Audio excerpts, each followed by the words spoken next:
Halo semuanya, hari ini Kak Taza akan membawakan sebuah cerita dari Rumbun dan sahabat rimba tentang mencegah kebakaran hutan. Penasaran kan dengan ceritanya? Simak baik-baik ya. Suatu hari di tepi hutan desa, Rumbun, Hayati, dan Wanara berkumpul bersama untuk belajar di alam terbuka. Akan tetapi, teman mereka Burhan belum hadir juga. Kira-kira Burhan ada di mana ya teman-teman? Ternyata Burhan masih dalam perjalanan, terbang dengan riang sambil bernyanyi senang. Lo lo lo lo lo, hari yang indah. Tanpa disadari, ia terbang bukan ke arah tujuan. Beberapa saat kemudian, ia mulai kebingungan karena banyak sekali asap yang ada di sekitarnya. Asap yang pekat itu menghambat perjalanannya, sehingga ia tidak dapat menembus hutan. Tolong, tolong. Ia pun terbatuk-batuk karena asap yang pekat. Tolong, tolong. Dan akhirnya ia pun semakin kewalahan dan terbang tak menentu. Dan ia pun akhirnya terjatuh dan harus segera dibantu. Kamu dengar itu? Sepertinya itu suara Burhan. Ayo, kita harus segera menolongnya. Dan akhirnya teman-teman Burhan pun berlari ke dalam hutan untuk menemui Burhan. Semakin mereka masuk ke dalam hutan, asap pun semakin pekat dan api menjalar begitu cepat membakar berbagai macam pohon dan juga tumbuhan. Dan hewan-hewan di dalam hutan pun berlarian.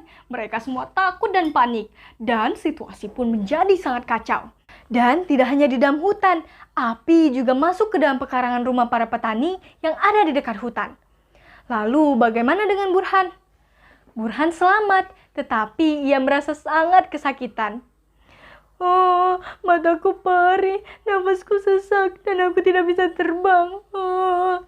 Suara tangisnya yang keras terdengar oleh para sahabatnya. Akhirnya mereka pun bergegas untuk menyelamatkan Burhan.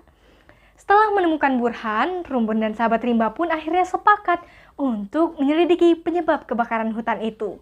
Agar aksi mereka berjalan lancar, mereka pun menyamar menjadi detektif cilik. Wah, mereka keren sekali ya teman-teman. Setelah seharian penuh, akhirnya mereka berhasil untuk memecahkan kode rahasia penyebab kebakaran hutan. Ternyata yang menyebabkan kebakaran hutan adalah Paman Rumbun. Paman Rumbun membuang puntung rokok sembarangan di dalam hutan. Mengetahui hal itu, Rumbun merasa sangat sedih, marah, dan juga kecewa. Ia tidak menyangka kalau keluarganya sendiri yang menyebabkan kebakaran hutan itu. Akhirnya ia pun teringat tentang cara pencegahan kebakaran hutan yang diajarkan oleh gurunya di sekolah.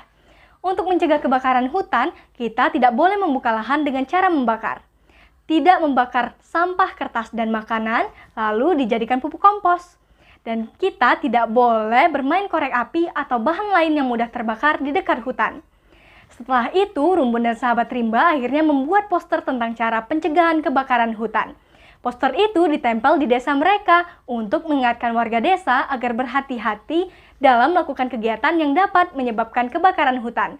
Mereka pun juga membagikan cerita tentang masyarakat siaga api kepada warga desa. Sejak saat itu, desa Rumbun dan sahabat rimba pun tidak pernah lagi kebakaran.